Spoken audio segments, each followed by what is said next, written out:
Hello বন্ধুরা, কেমন আছো সবাই? আশা করি সবাই খুব ভালো আছো। আজকে আমরা তৈরি করব চিংড়ি মাছের মালাইকারি। এটা তৈরি করার জন্য এখানে আমি নারকেল গ্রেট করে নিয়েছি। এখন একটু জল দিয়ে এটাকে ব্লেন্ডার করে নিব। ব্লেন্ডার হয়ে গেছে, এখন এটাকে আমি ঢেলে নিব। 2 চা চামচ সর্ষে, 2 চা চামচ পোস্ত, একটু লবণ, 7 থেকে 8টা কাঁচা লঙ্কা, সাথে একটু জল দিয়ে এটাকেও আমি ব্লেন্ড করে নিব। ব্লেন্ডার হয়ে গেছে, এখন এটাকে আমি নামিয়ে নিব। তো চিংড়ি মাছগুলি আগে থেকেই আমি একটু হলুদ লবণ দিয়ে মাখিয়ে রেখেছিলাম। এখন একটা কড়াইয়ের মধ্যে তেল দিয়ে মাছগুলিকে ভেজে নিব। তো মাছগুলিকে উল্টে দিয়ে আমি এদিকে নারকেল যেটা ব্লেন্ড করে রেখেছিলাম এর থেকে দুধটা বের করে নিব একটা চালনার সাহায্যে।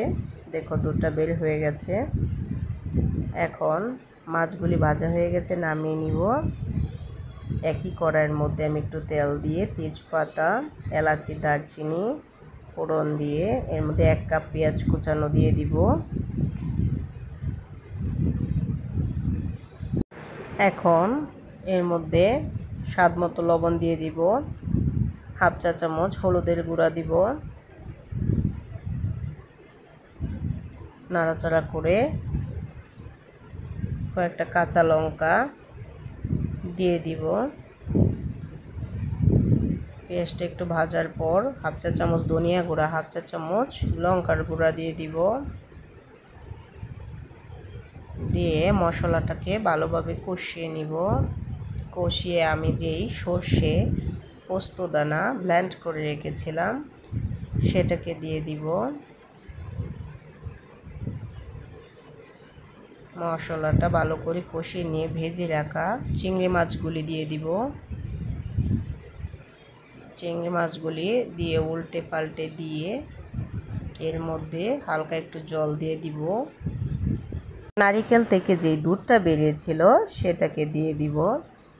দিয়ে আমি এটাকে একটু ঢেকে রেখে দিব যেন মাছের ভিতরে মশলাটা ভালো করে ঢুকে যায়। 5 মিনিট পর ঢাকনাটা খুলব। দেখুন রান্নাটা হয়ে গেছে, কি সুন্দর তৈরি হয়ে গেছে চিংড়ি মাছের মালাইকারি। এভাবে রান্না করে খেয়ে দেখবেন, ভালো লাগবে। আমাদের ভিডিওটি যদি আপনাদের ভালো লাগে তাহলে আমাদের ভিডিওতে একটা লাইক, শেয়ার, কমেন্ট করে দিবেন। এরকম ভিডিও দেখার জন্য আমাদের চ্যানেলটিকে সাবস্ক্রাইব করে দিবেন। আমাদের ভিডিওটি যদি আপনাদের ভালো লাগে বা ভিডিওতে যদি কোনো কিছু ভুল হয়ে থাকে তাহলে আমাদের কমেন্টে জানাবেন।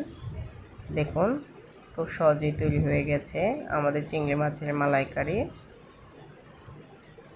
সবাই খুব ভালো থাকবেন। এতক্ষণ ধরে ভিডিওতে দেখার জন্য সবাইকে অনেক অনেক ধন্যবাদ।